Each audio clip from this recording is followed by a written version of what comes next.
What's going on, folks? My name is Femi the Agent. Femi the Realtor. On another episode of Real Estate and Sneakers, two of my favorite things that I love to talk about. You guys know I'm a big sneakerhead.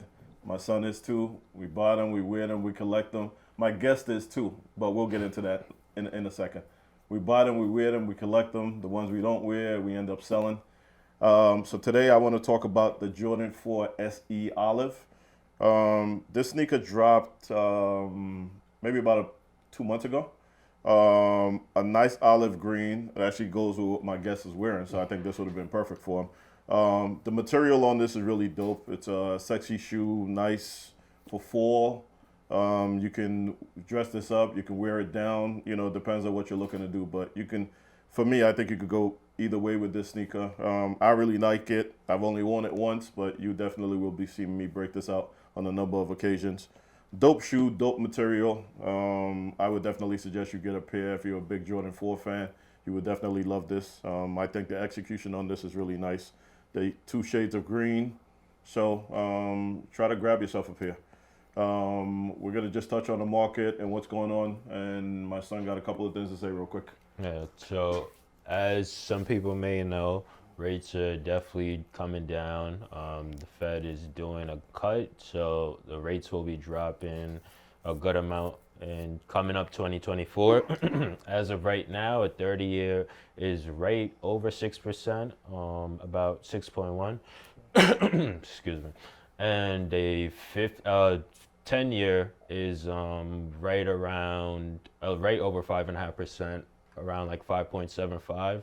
So right now it's still a great time to buy, despite what other people are telling you, or, you listen to your neighbor that's not really in the market, or somebody, at the grocery store that, that's not actually in the real estate business. They might be feeding you stuff, based off of whatever media they're looking at. But, we're here, we're actually in it. Now is still a great time to sell or buy. Sell, because you're not going against as much competition and as much inventory. Coming up, the spring and the summer, people will be finishing school with their kids, coming out of school, graduating, going away to college. They'll be looking to go away, looking to, purchase something warmer, put their house on the market. So, that'll put you against way more competition if you're looking to sell. If you're looking to buy, now is a great time because people are more honed in on the holidays. A lot of people aren't really too focused on, home ownership at this current moment. So, you're not going to be going against a tremendous amount of people at the moment right now. But, spring and summer, people are going to have way more time to look at houses because, like I said, their kids are going to be done with school. They'll be coming up on retirement, things of that nature. So a lot of people will enter the market. So what you don't want to do is, you don't want to wait out or, wait around, or whoever's on the fence or has been waiting, I'll wait till the summer comes, I have more buyers for my house. But, the key is the market you sell in is going to be the market you buy in, especially if you're relocating to go somewhere else. So, and even if you're not selling to buy, even if you're just looking to sell, maybe you have an investment property or something like that, you have to think about all your competition that's going to be thinking the same thing. Okay, when the weather's warmer, when more people will be outside, when the market changes, there'll be more buyers outside. But yeah, that's going to also give you, less leverage in terms of how much you could get for your house, because so many people have so many different options now, because so many more homes are going to be coming on the market, a lot more inventory. So you just want to be mindful of your decisions and your options. If you have any questions about where you should start in your process, if you're looking to sell, you're looking to buy, you're coming up on retirement, you want to know what you're looking to do, you definitely want to sit down and speak to either one of us. So Definitely give us a call. We're here to help. I've been doing this 21 years.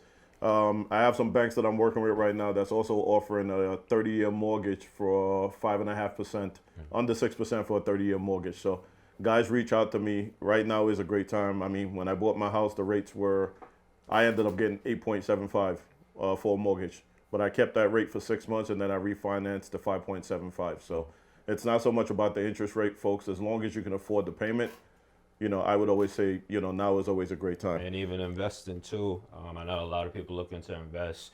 And in any market, if the deal makes sense, if the number makes sense, it'll make sense. Opportunities will present itself. So it's not really too much about the rate. It's about the opportunity you get, and if numbers align with what you're looking to do, definitely jump in. Yeah, You definitely want to jump in. Yeah. Without further ado, we have an esteemed guest, someone that I look up to, I have a lot of respect for, and I've been trying to sit down with for a while. But the guy's super busy, so I'm definitely humbled and glad to be able to sit down with him. In my mind, I call him the king of Connecticut. He's heard me say that before. This is Welby Accely. Welby Accely. We want to thank you for definitely sitting down and chopping it up with us. Appreciate it. Thank you so much for the invite. Thank you, man. Thank you so much. Yeah, for those who don't know who Welby is or have been living under a rock for the last few years, if you could, give them a little bit of background on you, I guess where you're from, where the family's from. Well, first off, I want to say I was listening to what your son was just saying and the advice that he was giving as far as the rates and not, and I'm like getting goosebumps because I know it's going to be a great conversation because I'm in line with a lot of the stuff that you share and I share with the people. So that was amazing. But as for myself, my name is Welby Accely. I'm first generation Haitian American. I always tell people I was born in Brooklyn, raised in Queens, but now I reside in Long Island. And I'm born in Brooklyn. Yeah. Raised in Brooklyn. Yeah. Born in Brooklyn, lived in Nigeria for 8 years. Wow. But then I grew up in Brooklyn, and I'm out on Long Island right now too. So kind of the same thing. Wonderful. Yeah. Well, what most people know me about is about investing in real estate. Right. I share with people my journey in real estate. I've been in the business for 21 years. 21. I share with people the good, the bad, the ugly. And the ugly. And ugly of The investing truth, in all real the estate. truth and all the real, folks. Yeah. This is why we're sitting down with him. You guys know I'm not somebody, I don't look to sit down and talk with everybody, but the ones that I hold in high regard are the ones that I really talk in the real and what's really going on with real estate when it comes to the investing side. Those are the people that I like to talk to, which is why Welby is here. Nothing but just hold on tight, folks. I appreciate that, but I tell people I love to give the people the truth, the whole truth, and nothing but the truth. Yes, sir. And it comes from a perspective of somebody that's actually been in the trenches, you know. So it's not hearsay, it's not theoretical, it's actually applicable because it's my life. It's your life, and you got the receipts because you've been through, like you said, every facet of it. I've been through a lot. A lot. I've been through a lot. There's always room to learn. That's true. I learn something new every day, but I've definitely have my war stories, definitely. Nice. How did you end up getting into real estate anyway? Well, the investing part. Did you Well, I started the investing part was from the beginning.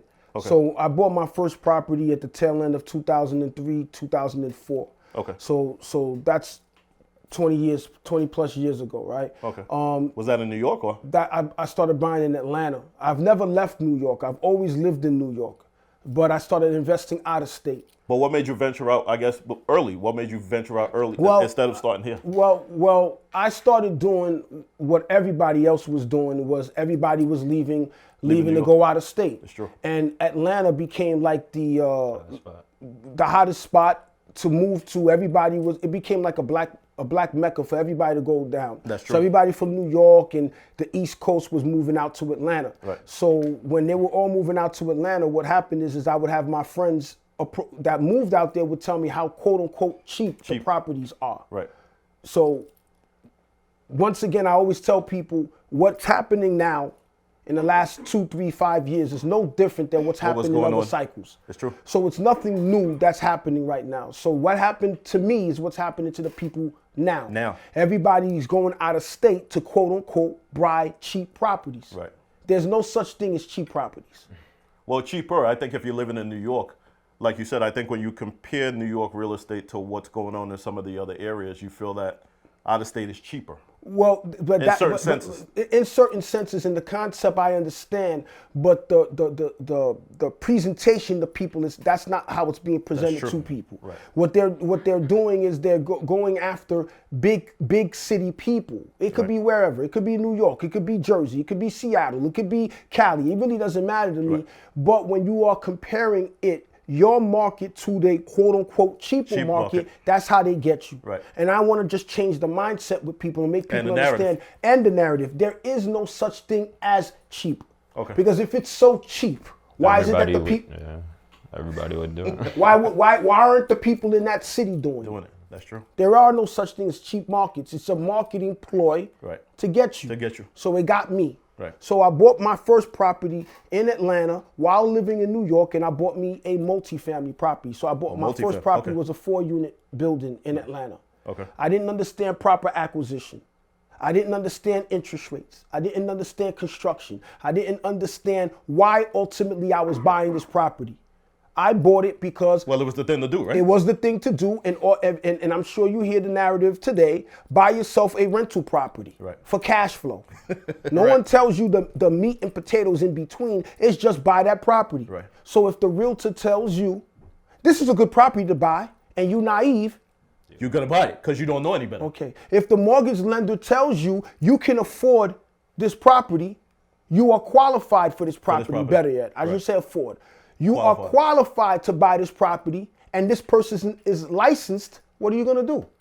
You're gonna take their word for it. You're gonna believe it. Okay, I was in my early 20s. Qualified and afford, folks. Like Welby said, 2 different things, and we're gonna dive into that. So I was naive. I was young. Right. I had good employment. My credit was on point, and they saw me coming. Right. So they told me what I wanted to hear, how I wanted to hear it, deliver it to me, for me to say yes, got to the closing table, signed all of the information, acquired it and bought it, and everybody that I thought was part of my family or my team that cared to see me thrive, All gone now? gone.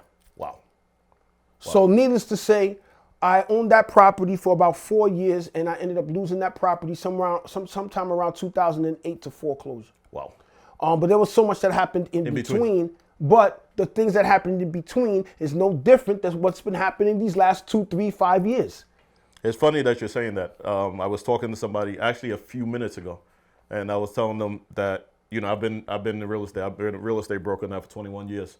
So back in 2005, we bought our first investment property. I bought a 2-family in Canarsie, and I bought the property wrong. I said the one thing that I listened to a lot of the things that you say. Well, when you buy it wrong, you already started off on the wrong foot. But most people don't understand that. Yeah, and I didn't understand it either, because me getting into it, I was 3 years into the real estate game as a real estate broker, a real estate agent.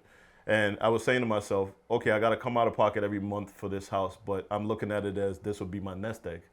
But unfortunately, I didn't factor in the market crashing. So now the market crashes, the people are not paying me. Then on top of that, I got to dip into my own pocket.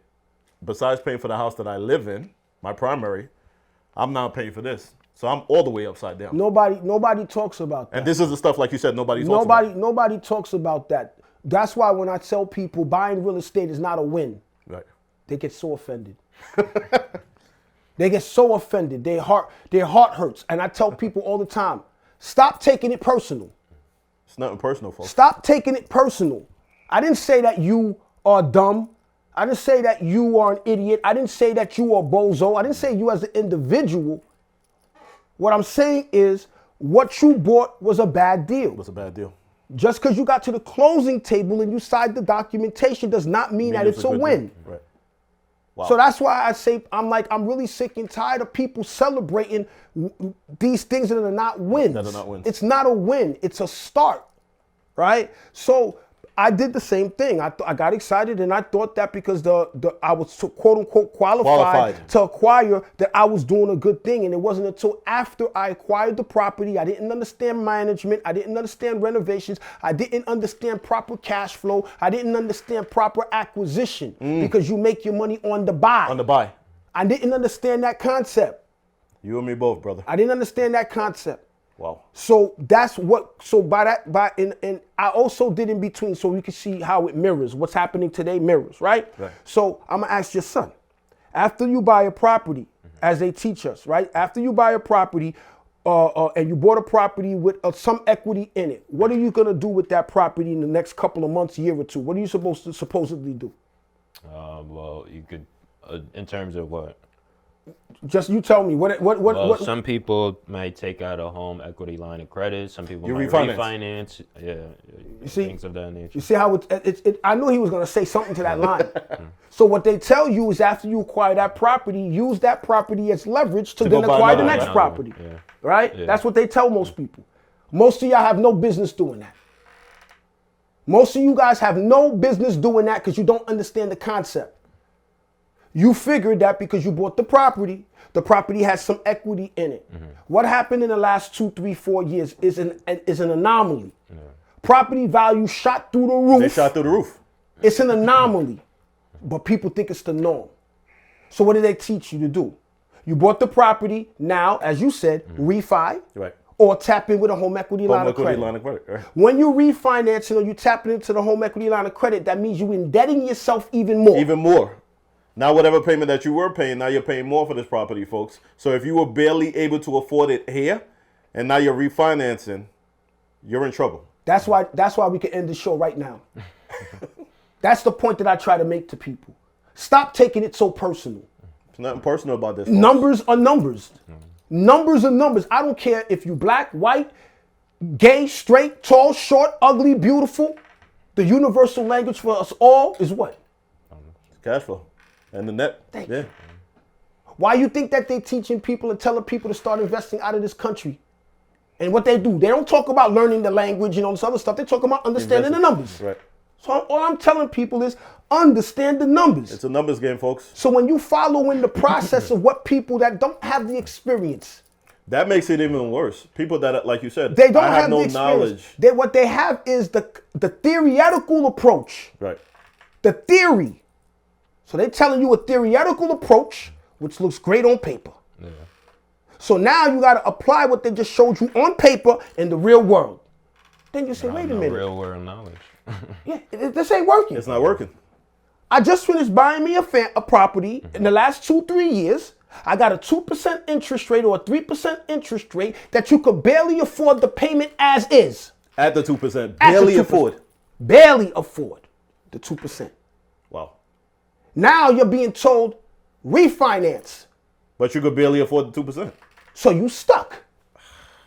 So when I tell people, yo, you stuck, man. I'm talking to your son because he's the future. Right. I need him to understand how serious this game goes.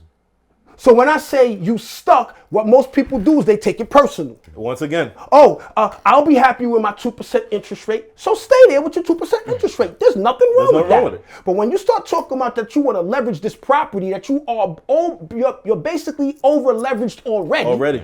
To utilize it to go acquire the next one, guess what? The mortgage lender is not going to tell you don't do it. The realtor's not going to tell you don't do it. That's true. They're going to encourage you to do it. Why? Want to get paid. I'm looking to get paid. You see how it's not that difficult to understand the business? When you're speaking to people and you're just having a logical conversation with them, you see how your son is just grasping it like that?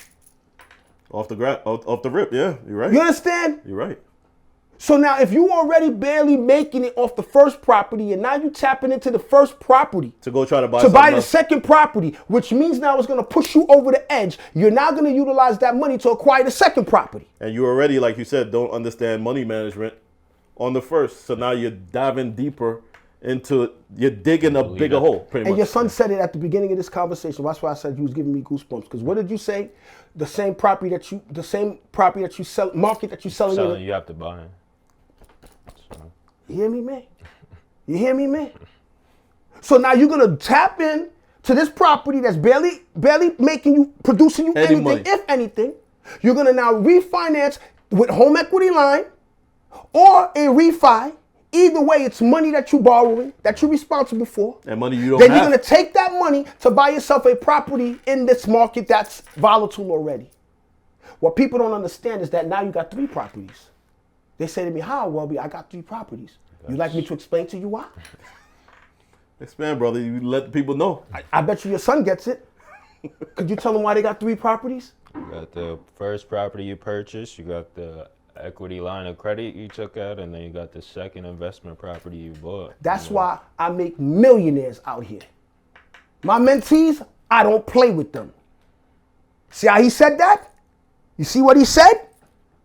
The next people that's going to approach him outside of you can't play in his face.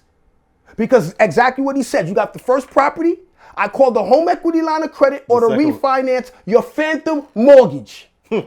So you're responsible for the first, you're responsible for the phantom mortgage, and now you got your third.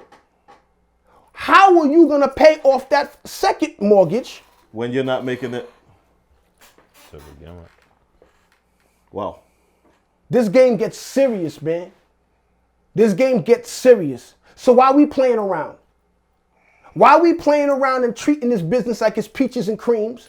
That's what a lot of people don't understand. Fantasies and la. Why are we playing the game like that? It's not a game, folks. It's not a game. It's not. The reward is what the business does for you is beautiful. Right. The car that you might drive or the vacation that you're going to take your family. Right. That's not a game. That's the reward that you receive for the hard work. If you're doing it properly, folks, Yes. there's steps. Yes. Levels to what we do. There's levels to this. Yes. Levels. That's So what going I back was- to, go ahead, sorry. That's what I was trying to say to begin with after, I spoke a little bit about the rates. Investing wise, I have people reach out to me, investors and stuff, the rates, this, that, and the third. In any market, if the numbers make sense, a deal is a deal, an opportunity is going to present itself. If the numbers work, regardless if the rates is 6, 7, 8, 10%, 12%. if you run your numbers and the numbers make sense and the deal makes sense, the opportunity will present itself, and you could take full advantage. So it's not really about the rate being here, this being that.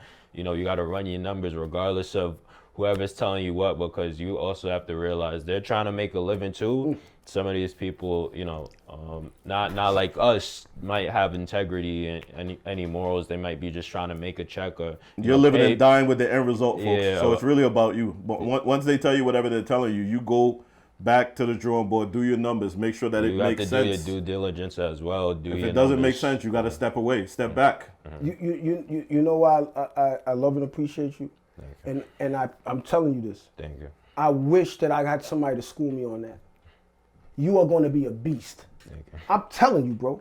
I'm going to pray tonight when I get on my knees tonight, and I'm going to beg God that you blow right past me. Thank you. I hope that you be bigger and better than me. Thank you. There's no competition for me. I want to see you thrive. For you to even say that and for you to understand, listen, I didn't understand that before. I didn't either. I didn't understand that before. So for you as a young brother to understand that concept that it's not about the interest rate. I got a video that's been going viral. I said, the interest rates don't matter. Who cares about the interest rate? What happens again? People start taking it personal. People start taking it personal. As if you're talking to them personally. Yeah. This is nothing personal, folks. I tell this people man is here to preach. He's preaching facts. He's preaching the truth. Now, of course, somebody's gonna say that. Of course, interest rates matter. I say no. Interest rates play a part. It plays a part. It plays a part of the whole equation. But 9 times out of 10, the majority of the times that a deal does not add up or make sense is not because of the interest rate. Well, you didn't buy it properly. There's a multitude of layers of it, but That's usually true, right. the interest rate is a really intricate. is a minuscule part of the overall why the deal didn't make no sense. Right. But what happened is that people, okay, I've got to keep saying this, the last 2-3 years when you go to a barbecue, you sitting down and you eating your jerk chicken or you eating your corn on the cob or whatever, right. And the person bought a house. If you pay attention, what they led with wasn't that they bought a house and what type of house and the type of neighborhood. Right. They led with, I just bought me a house and I got a 2% interest rate. That's true. So now you're thinking because I'm buying now at 5 or 6%, I'm getting a bad deal. Or if the numbers make sense, the deal is gonna make sense. Can I please tell everybody if you are focusing solely on the interest rate, you are blocking your blessings. I brag about in a good way. I closed on a 4th family only a couple of months ago. So for people, recent, folks, everybody that's thinking there's no deals out there. Yeah, so for listen to this people, I man. like to throw shots in the comment section when they hear me talking about the numbers, and we could talk about some of my numbers, We right? get into it, yeah. And we talk about how much I generate from my multifamilies. You know what the number one thing people say in the comment section? He must have bought that shit 15 years ago. You said you bought this months ago, right? I only bought it months ago. And I bought it and it got an interest rate of 7.75%. If they would have sold it to me with a 10%, I would have said, please. Bought the house anyway. If they would have given it to me with a 12%, I would have bought it. The property got $300,000 in equity in it, $250,000 in equity in it from the door. From the door. From the door. Wow. And it puts $4,800 a month in net profit in my pocket. We're going to get into that net too, because I call him Mr. Net. If You understand? watch anything he talks about, which is what everybody should talk about when we're talking about investing, it's all about the net, folks. It's not what you gross. People are starting to get exposed now. That's why I tell you 2024 is the year of authenticity. Watch how people are starting to get exposed now. Yo, those fake Stripe accounts ain't going to work no more, everybody. Those fake screenshot Stripe accounts showing that you made $1 million, people are getting hip to the game. They're getting hip to it. They're like, wait a minute. Of that $1 million that you just finished showing, how much of that is in your pocket? Yep. When you start to dig and ask the right questions of that $1 million, well, now I got a problem because now you started to expose me, and I don't need that, right? So I got to step away from you. Right? That's cool, but I don't have to do it no more. Well, I know that. The people are tired of you. The people are going to expose you because the people have been educating themselves and saying that makes no sense. Right. That makes no sense. I've been making money in real estate long before there was a thing called Instagram. Talk about it. Long before there was a thing called Instagram. Now, that doesn't it. mean I don't make money because of Instagram in addition. Right. That's not what I'm saying.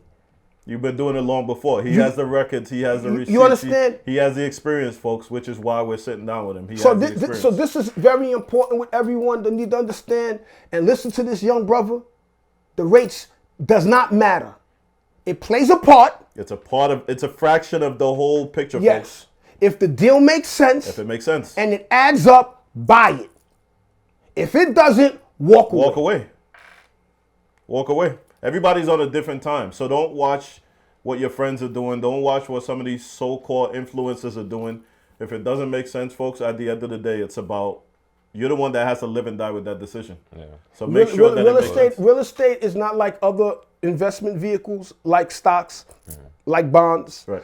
Like other things that you could quickly liquidate.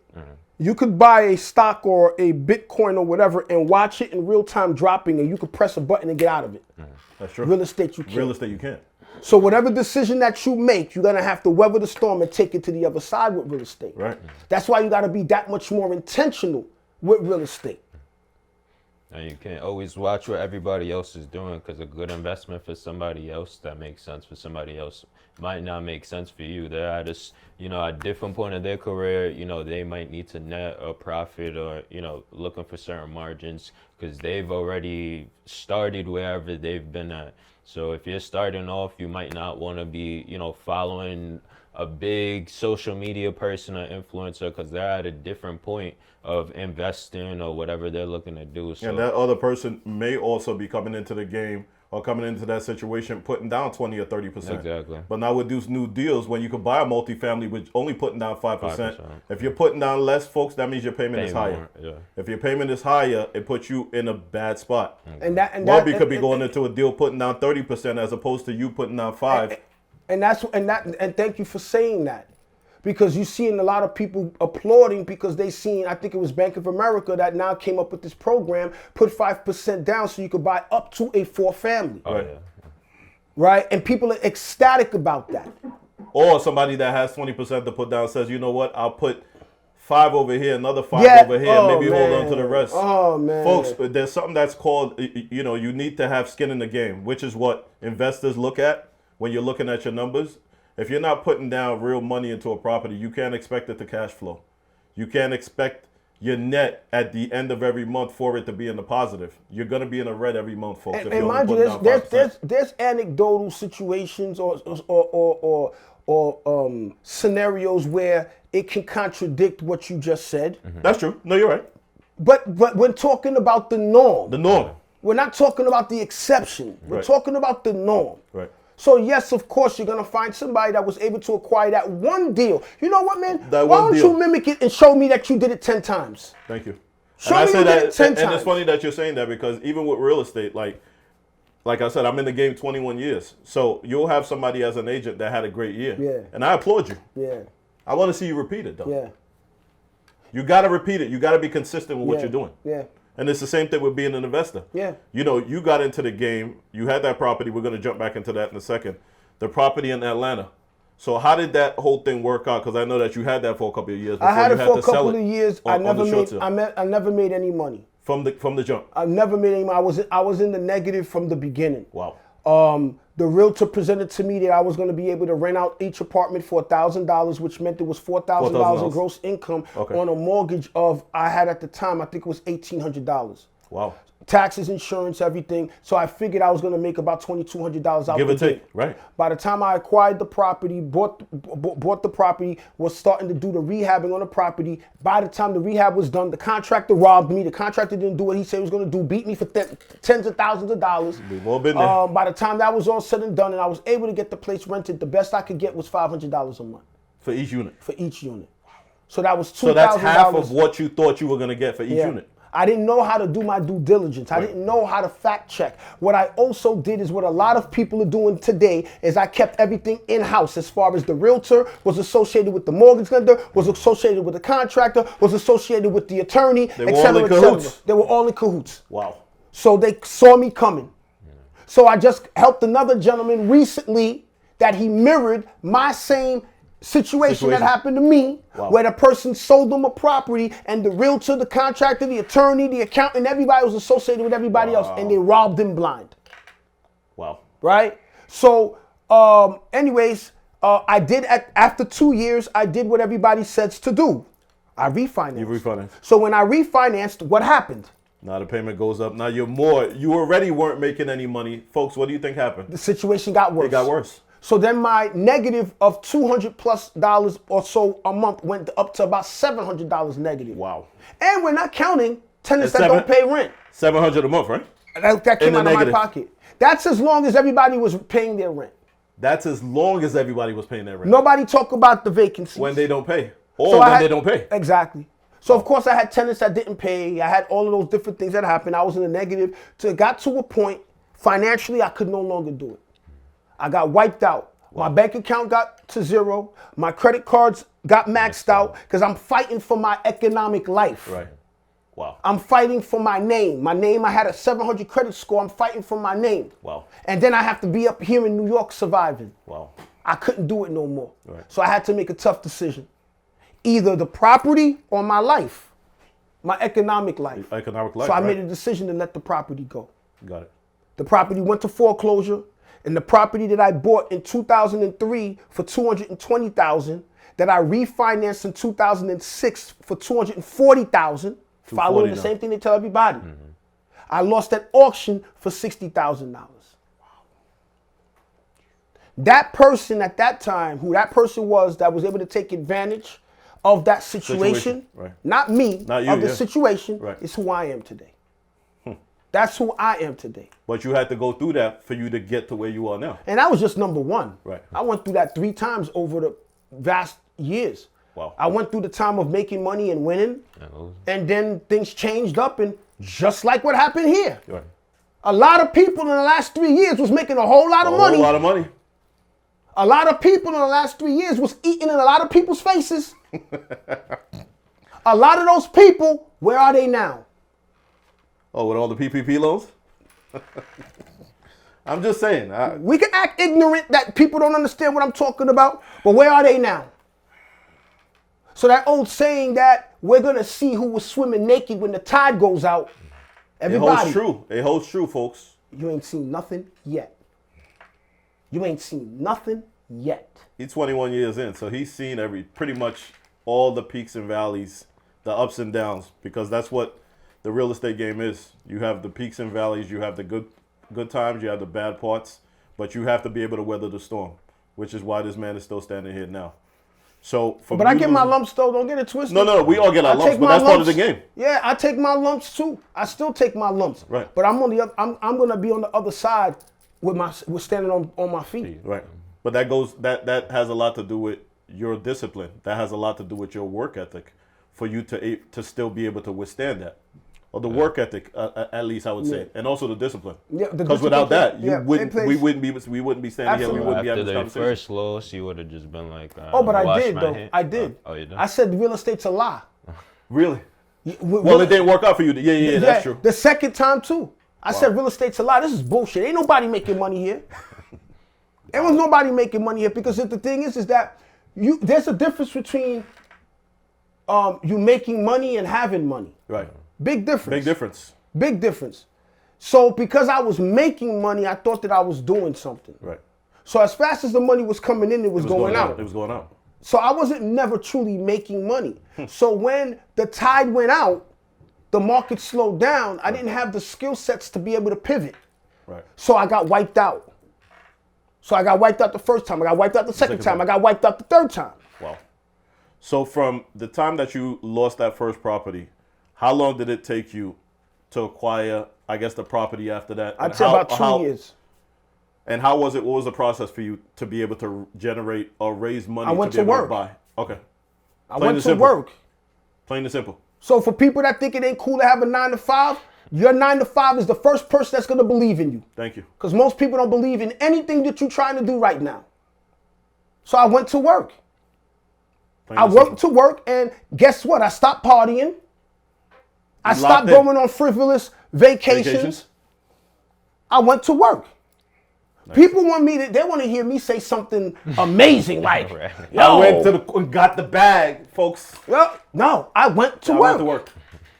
That's what I did. I went to work.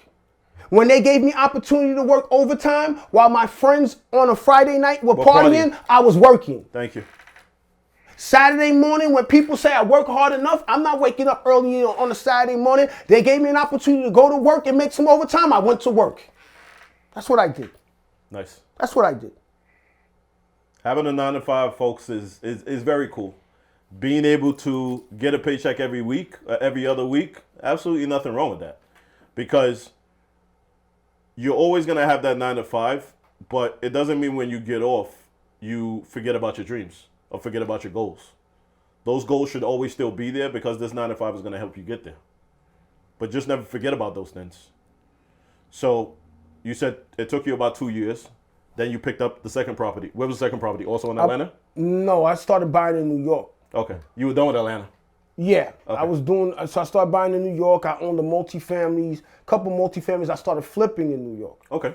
And I made a bunch of money. Nice. And then the tide went back out again. Yeah. And I got wiped out. Wiped out again. Wow. What happened the second go round was kind of similar to what happened during the pandemic. Anybody during the pandemic, everybody looked like superstars. Everybody. Every realtor looked like superstars. Every contractor looked like the biggest contractor on the planet because everybody was making money. Pardon me if I know I talk with my hands. I apologize. I'm sorry. I'm just really passionate about this business. I'm sorry. Thank you. We love you for that, Welby. Please. So everybody was looking like superstars. Right. That's the same thing that was going on in 2011 and 12. Right. Everybody was the money was just flowing. It was flowing, right. And then when the market shifted, I didn't have any cash flowing properties going on. I didn't have a flip to do. I didn't have anything to sell. I got wiped out. Wow. I got wiped out. Wow. Then that took me about another year or some change. I dived back in again. And at the time when I dived back in, I had a retirement fund, 401k. I had X amount of money in there, and I cashed it out.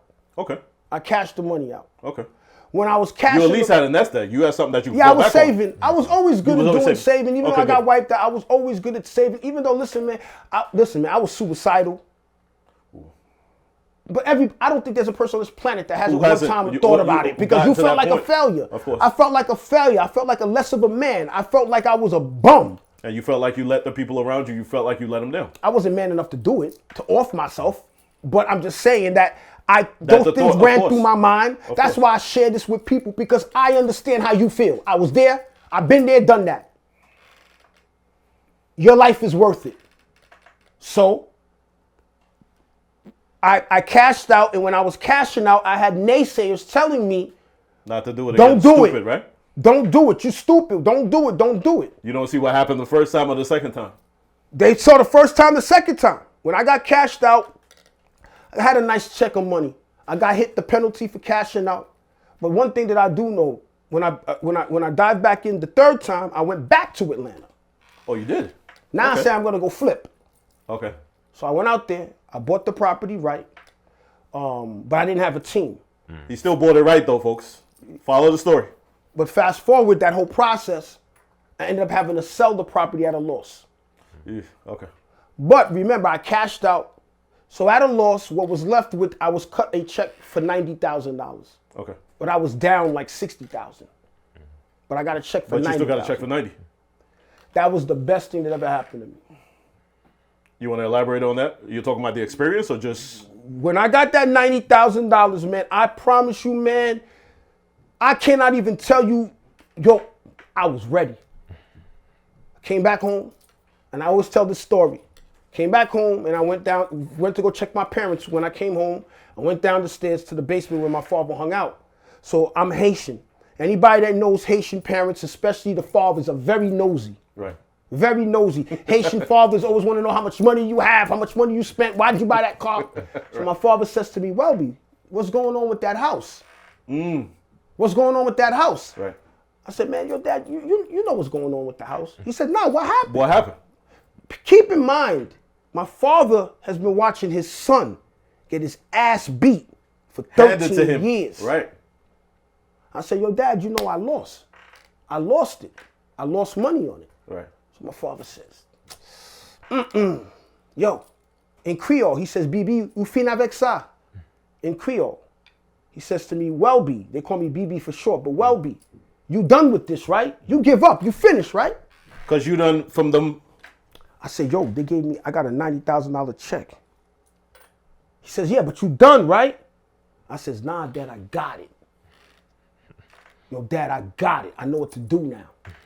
Here's what happens. Because, of course, he's thinking now, what do you know differently now from the other 2 times that you lost? I'm going to tell you exactly what I know. I'm going to tell you exactly what I know. When I look at the entire history of what I was sharing with you, everything I just shared with you, the common denominator in the entire situation was me. But what was I doing? Betting on other people. Because that's what I kept hearing, him betting on other people and not betting on himself. You see why it's so important that you rock with the people that are truly doing this for real? Purposes. You understand? See how he could tell my story when I tell people that I'm you. Stop pedestalizing me. I'm no better than you. I'm just like you. So what your father said exactly was that. I was betting on other people. I never truly bet on me. The hardest thing to swallow was to accept the fact that the common denominator and the problem was me. I never truly bet on me. So when I had this 90,000, when I said I got it now, I said, yo, I let all these people finesse me out my money. Every time. I let all these people make a whole bunch of money off of me. If you would have come to me, and tell me you got to play, put up this 90,000, I'd be quick to give you the 90,000. But if I figured out a situation for me to do it, I would find every mental excuse for me to say I'm not doing it. Well, them same people that you was betting on, I'm sure wouldn't be so quick to give you the money either. I would assume. No, they would take my money. They would take the money. So I said I'm going to figure it out. If anybody's going to lose this money, it's going to be me. On my own terms. On my own terms. I'm going to bet on me this time. Nice. I took that $90,000 and turned it into millions. I took that $90,000 and I turned it into millions. Even today sometimes, and I'm not chasing nobody. I don't give a damn what the next man or woman is doing. I hope you bigger than me. Good for you. Well, you in your own lane anyway, so there's no traffic in his lane, folks. I don't He's care. in his own lane. What I'm talking about is I'm first generation Haitian American, bro. I came from the projects. You can't tell me nothing. You can't tell me I can't do nothing I say I want. Bro, I used to get up when I lived in Nigeria. I had to go fetch water every morning for the family to bathe. There's nothing you can tell me either. We're not competing, but there's nothing you can tell me either. And that's why when that's I tell the difference people, between people like him and I. That's why I tell people, if I could do it, you could do it too. That's why I tell people that. It's nothing special that I'm doing. I said I'm going to bet on me. So I was able to take that money. And then even with that, I have a lot of hiccups. I have a lot of punches in my face. I have a lot of mistakes too and everything else like that. Which is all part of the game. But at the end of the road, I'm standing on my feet. At the end of the road, I'm standing on my feet. You know, so that's what ultimately happened with me with that. And then, that's how I lead with everything in the game. I bet on me. I bet on me. And that's how I move in this business. So let me ask you a question, because I know you live in you were raised in Queens. Yeah. Where did this Connecticut thing come from? Well, that's go back. Because you were again. in Atlanta. You were flipping in Atlanta. But this is where I said, one, I'm gonna bet on me. Two, I started having to be realistic with the actions I was taking. Right. And I saw the mistakes I was making investing in Atlanta. Atlanta was too far. Too far. I was just about starting to say that. out. Okay. This is why I tell people that are just starting out in this business. I'm not telling you don't invest out of state. But they got to be close enough where you can get to it. If you starting to invest for the first time with minimal to no experience, you got no business catching a flight to start investing in real estate. Thank you. Preach. Because you're too dependent on the next person. Thank you. Thank you. So and you have no idea what that next person is going through in that state or wherever it is for them to get to yours. I'll get to yours last. I got to deal with what I'm dealing with. That's right. So even if you're losing money or the roof is blowing off, I don't care about that. I got my own thing going on. That's right. On top of that, you have to treat people right. That's a fact. And I've always been a man of integrity. I've always been a man of my word. You can't find a soul in this industry that says that I owe them money or I didn't pay my bills, my expenses. You can't find a soul. So I lived that way through my entire process. Right. So when you asking about how I got to Connecticut, it's because I had a contractor friend of mine that lives in Connecticut. During the process leading up to me selling that property in Atlanta that I took the $90,000 off of, and he says, "You ever thought about coming to Connecticut?" I'm like, nah, I never thought about Connecticut. Mind you, I've been in New York my entire life. And right. Connecticut is the tri-state area. Right. He says, "Man, why don't you come to Connecticut, man, and then I'll show you around." I said, "You know what? I'll make a deal with you. When I get that money, I'm gonna come to Connecticut."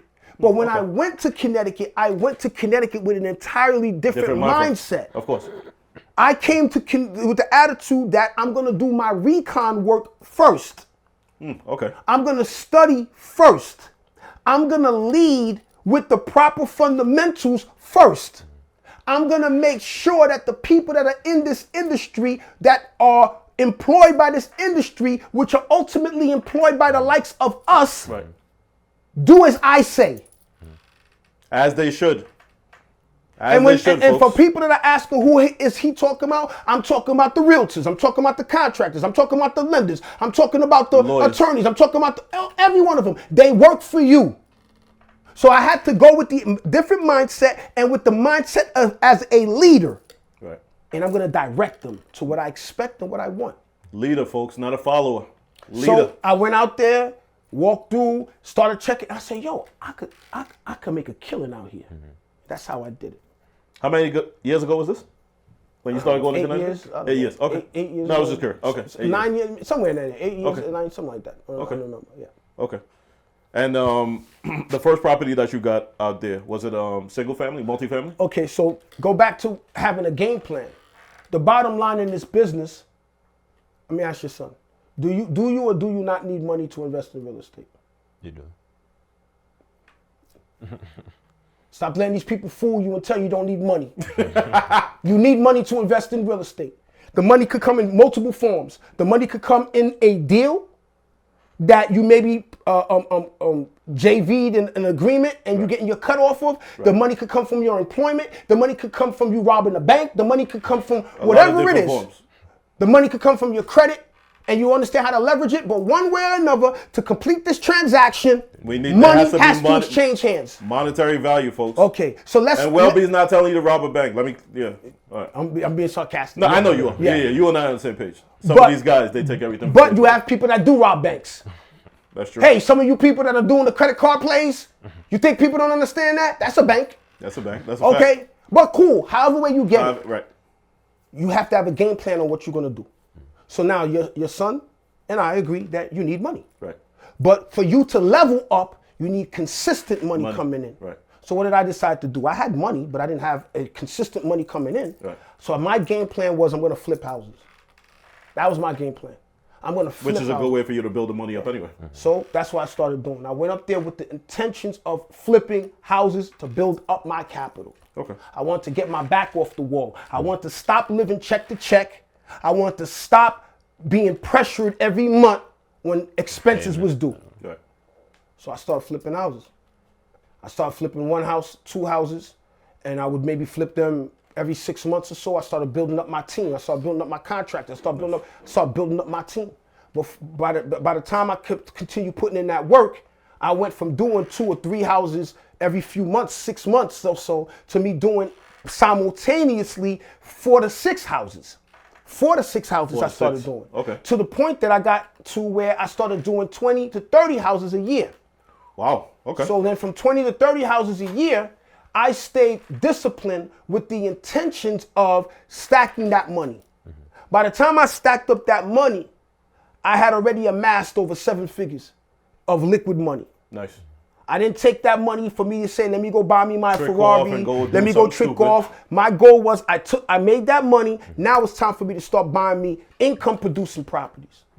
So I took that money, I started utilizing that money as leverage to buy multifamilies. And then I started buying my multifamilies that produce cash flow. And here we are. And here we are.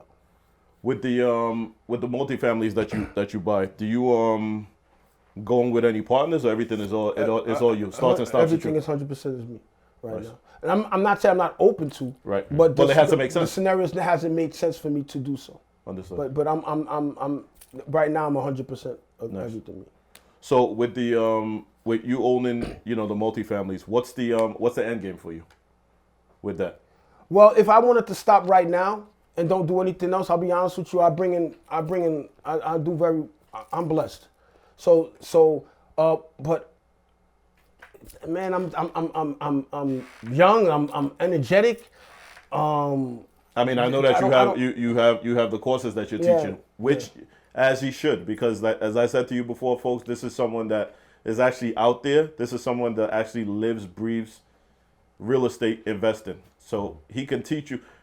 I always say that it's very hard for somebody to teach you something they don't do. You come to somebody like myself, I also invest, I buy, I fix and flip.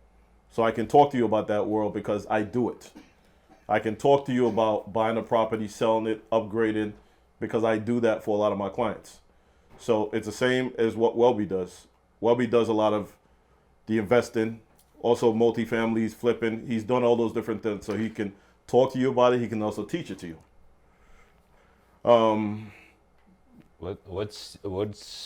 What are you looking for now in terms of you just want to keep everything in one sector, the stuff you're acquiring? Like you want to just keep everything in Connecticut, or the thing is that old saying, if it ain't broke, don't fix it. I've been able to carve me a situation that I haven't maxed out yet. Not even close. Mm-hmm. Not even close. So I'm focused on where I'm focused on where I'm at. I'm focused on the process of how I'm going about it. Like I said, I haven't even scratched the surface of what I know I can do. Right. So I'm focused in that area. But of course I'm doing stuff in New York. I'm closing on another property in New York in the next coming days. Nice. But my bread and butter is in the areas I'm investing in Connecticut. That's where I'm really. Nice. I remember you talking. I was listening to something you were doing, and actually, I think you were at the bank, and you were talking about one of the attorneys that had followed you, and they saw they had a property that they wanted to sell, and I think they reached out to you, and you were able to put that deal together in less than 24 hours. That's the deal that I'm closing on. The property, I was able to get it at 50 cents on the dollar. Nice. In today's market. Today's market, folks. This is 2023. That says that there's no deals. The property's worth at least $900, $875. I got it for $460. Wow. And because of that, I have multiple exit strategies. I'm not keeping it. I don't want to keep it. Right. But I have multiple exit strategies. I could just maybe quick flip it without doing anything to it and pocket, $175,000, $200,000, or I'll put the work in with my team and do a full rehab and close out to close to $300,000. Nice. So, but I don't know. And then that same attorney just offered me another exact same numbers opportunity in St. Albans, Queens. Nice. And that one I could either acquire it or I'll pull in somebody and tell somebody, hey, you want to go half on this with me or whatever. I don't know. I got. You have options. I have options to do that. So yeah. So that's where I'm at for that. Nice. I mean, let's go back to when you took that second loss. let's talk about the bounce back from that. What that felt like, what that process was for you, if you can remember that far back. Well, it was just a lot of self-doubt. Like with anything else, unfortunately. Like anything else, I didn't believe in the business. And the reality of it is I was just looking for a get rich Quick scheme. quick scheme overnight. Because you were saying at that point, real estate is a lie. Yeah, so I was just trying to find a way just to get money fast, because everybody on here, this is even before the internet started popping. Right. How this guy's saying that he made $1 million in 3 weeks. Why can't I do it? Right. And then you start entering it. That's not how it goes in this business. If it sounds too good to be true, folks, 9 times out of 10 it yeah, usually is. It doesn't work like that. 30% interest return on your money, too good to be true. Yeah, yeah, but that bounce back, I don't want to make it sound like like I'm some motivational something, and I just like the Hulk Hogan came out of this. No, I went through a whole bit, and I had to go through that emotional motion process. I had to go through that and go back to work, and then stop feeling so bad for myself, and then get back in it. That's what I had to do. So we're all gonna go through the self-doubt. We're all gonna go through that. But I just have to keep pushing through. Who are the people that you turn to? I guess when you're going through when you're going through that rough patch, other than yourself, obviously. Nobody. Wow. I'm just keeping it real with you, man. Like I had to ask. I'm just keeping it real with you, man. Right. Well, if I have to give, and here goes back again with people. I hope people that stop taking it personal. I didn't say that anybody did me dirty or did me wrong. I didn't say that. But sometimes there's some things you got to go through on your own. It's true. You just got to go through it on your own. Maybe I could say my twin brother. Got it. I got a twin brother. Got it. Maybe I could say him because ironically we were both going through things simultaneously. But then at the same time, we didn't talk about it. Wow. And we didn't know that it was that severe for one another until one day we had a conversation years later. But in the meantime, that entrepreneurship road, in you. Yeah. you on your own. Yeah. You on your own. And I went through it on my own. Wow. Yeah. Wow. What plans do you have coming up for 2024 that you're looking to do?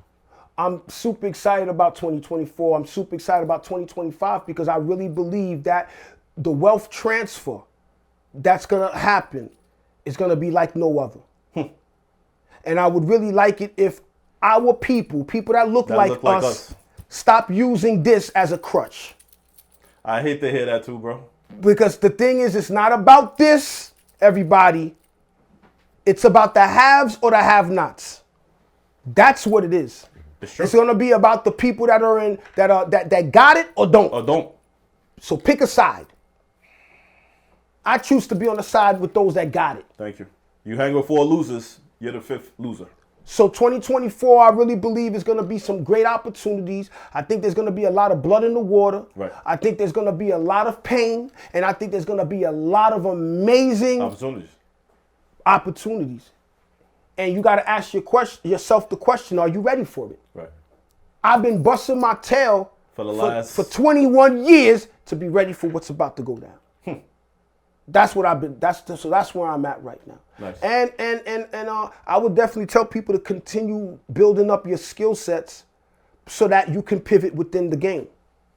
So sometimes it's not as efficient for me to flip because the game is different a little bit now. Right. So I focus so much on continuing to buy my rentals. Right. Yeah. But then the opportunity that we just talked about with the attorney, that's a great flip. I was prepared for it. Prepared. And I'm paying cash for it. So what are your thoughts on hard money? Because I know some guys, they're against it, and some for religious reasons stay away from it. I do it. Hard money is beautiful. Yeah, I do the same thing. Because for me, between you and me, I don't. At one point I wanted to form an investment group, but I don't know that I want so many between you and me. So many people in my business. First of all, second of all, I just want to just do things when I'm ready to do it without anybody micromanaging what I'm doing. So for me, it works. You have hard some money people is beautiful. Right. I use hard money a whole lot. I have private money and I have my own money too. Right. But it goes back again. I tell people, try to think of yourself as Batman. Batman has his utility belt. Right. And he has his utility belt to get him out of Whatever different situation. So that's what you want to be able to do. So sometimes it doesn't make sense to use a hard money lender. Right. Sometimes it'll make sense for you to use your own money. Right. Depending on the situation. Sometimes it'll make sense for you, don't use your money, use a home equity line of credit. Right. So there's multiple ways. So I got multiple. But you build yourself up to it, folks. Yeah, but you got to build yourself up. Yes, There's levels to this, folks. Yes, absolutely. It's the same. I'll use similar to his analogy, like a real estate agent. When you go into a property, you have a plumber that pulls up. He pulls up with his van. He doesn't take the whole tool shed, everything that's in his van inside the house. He has to go in, assess the situation. Hey, there you go. Then go back to the van to see what he needs to get that job done. That's beautiful. Well, you said Batman. That's what it made me think. Yeah. That's what it made me think. So, just guys, like I said, you guys know I don't talk to any and everybody, but this is someone that I have a lot of respect for. This is someone that I watch what he does. This is someone that I know speaks the truth. Could you want to I know we get out of here soon. Something very important I think that people have to understand too. Touch on it. is rentals. So people love to, they get excited that they acquired a property and they said they acquired the property so they can rent it out. Right. I don't care if it's a single family. I don't care if it's a duplex. I don't care if it's a quad. I don't care if it's a building. Right. But people just excited that they bought the property. And then when they buy the property, they don't understand proper cash flow. Then they're trying to figure out why is it that they can't make ends meet. Right. I need you guys to start understanding the game so that you properly cash flowing extensively, not just a little bit. Because the game for you with your rental property is that the property works for you. Right. You not working for them. You don't work for the property. Because I'm seeing a lot of people buying properties and the property is not working for them. You're working for the property. And then you giving the leverage to your tenants. Then you having tenants abusing you and not paying rent and doing different things like that. Now you at the brink of wanting to go postal because the property that you spent hundreds of thousands of dollars is not doing what you thought it was supposed to do. Right. So that's why my approach with rentals, my approach on how I acquire my rentals, I just approach it a little bit differently. Of course. You know? But you've been through it, and I think a lot of that has to do with years of experience. Yes. So somebody just jumping in, you hear all these different gurus and buy, live in a basement, rent out 2 floors, live in a garage, do this and do that. You got to take your time and really study it and make sure at the end of the day those numbers make sense, like you said. Well, because we all qualify, but qualify and being able to afford, like you said in the beginning, that's right. 2 different things. 2 different things, and illegal don't count. So it could be a plus when it's going the way it needs to go. Thank you. When So if I could elaborate a little bit more, please. So if you bought yourself a single family or a duplex or a triplex or a building, and you deciding that you are going to also rent out an illegal basement or an illegal attic or partition walls, or the person that's selling you this property that's currently doing it is encouraging you to buy it and is presenting to you a quote unquote cash flow. Illegal does not count. It doesn't count. So it's all good until it's not. Until it's not. So make sure when you're buying the property that you're buying it based off of the legal confinements and numbers, of the property, and that it makes sense. And then if you then choose to rent out the basement or rent out the illegal attic, right. That is the plus. Right. I don't know what else we could say, folks. Welby has given you guys a lot of jewels, a lot of knowledge. If you're looking to, do something with this man, definitely reach out to him. He has the courses going on. Oh, I gotta tell you. Yeah. So everybody, in 2024, I'm gonna be announcing. I have multiple courses, but the course I'm gonna be putting back out again is the Real Estate Kickstart. That's gonna be dropping early next year. It's a 2-week live training that I run the whole show. No, you're not gonna pay to have somebody else there. I'm there 100%. You also get direct contact with me, and it's all done live. And that the Real Estate Kickstart, if you're a new beginner, or even if you're a novice investor and you just don't know how to get started or how to get over the hump, I'm gonna give you the game. I'm gonna show you exactly how to do it, how I do it, and how I do it now. So it's gonna be called the Real Estate Kickstart. You can go on my website, www.atmybest197.com, or you can also go on my Instagram, @mybest197.com, and you'll see it when it gets put out there. You're gonna see all the links, sign up, and it's gonna be sometime in early February, it's gonna be dropping, all right? Definitely tapping with him. He has a lot going on, and like I said, You guys know I only like to talk to the real. I only like to promote the real, and that's what this man is doing. Every time that I meet him, is nothing but love. Is nothing but just the genuine respect for what he's doing, and also spitting the truth. Everything for him is net, net, net, and that's what it should be for you too as an investor. You know, if a property is not, if when you're netting, if there's no positives there, then you're doing this wrong. That means you bought the property wrong. So you're looking to buy a property the right way. Definitely tapping with him, tapping with his Kickstart classes. You know, he's the guy. That's why he's sitting here. His story resonates so much with me, which is why, like I said, we needed to have him sitting here and just give you guys some game. If you're looking to buy or sell, 917-337-3727. If you're behind on the mortgage and not sure who to turn to, definitely reach out to me. I have a lot of people that I can put you in contact with. Son? My cell phone number, 516-662-6824. Instagram, Femi the Realtor. Like you said, if you're behind on mortgage, you're looking to buy, sell, or invest, you know, we're here. If you're in a situation you don't know where to turn to, you know, your situation is just not going to die or go away overnight. It's not going to fix itself, folks. Yeah, Don't stick your head in the sand. So definitely reach out to us. Yes. We're here to help. Femi the Agent on all socials. Everybody be safe. Have a great day. Happy holidays. And tap in with Welby.